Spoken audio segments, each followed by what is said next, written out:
అందరికీ నమస్కారం. ఇప్పుడు మన వీడియో అయితే ఇక్కడైతే మన పిల్లలంతా స్కూల్ వచ్చినారు. ఇక్కడ కవర్లు అన్ని ఇక్కడ పెట్టేశారు. ఏంటి ఉన్నాయి దీంట్లో ఒకసారి చూద్దాం. చూడండి, కోడిగుడ్లు మీకు స్కూల్లో ఇస్తారు కదా నాన్న? అంటే డైలీ ఉడబెట్టిస్తారు కదా.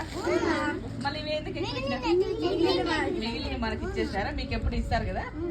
అంటే మీ భాగం ఎప్పుడు వేస్ట్ కాకుండా టీచర్లు కానీ వీళ్ళ పిల్లలకైతే వీళ్ళ భాగాలు వీళ్ళకి ఇచ్చేసినారనమాట.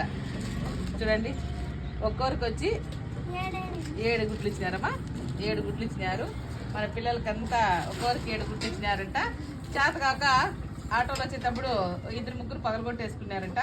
ఇవి ఏవి పగిలిపోయినాయి, ఏవి కరెక్ట్గా ఉన్నాయి చూద్దాం ఒకసారి. ఏమ్మా దీనిలో ఏం చేద్దాం? ఆమ్లెట్ వేద్దామా? ఎగ్ రైస్ చేద్దామా? ఒకటి చెప్పండి, 2 చెప్పండి. ఎగ్ రైసా? ఓకే, ఎగ్ రైస్ చేసి పెడతా సాయంకాలము. ఓకేనా? ఓకే.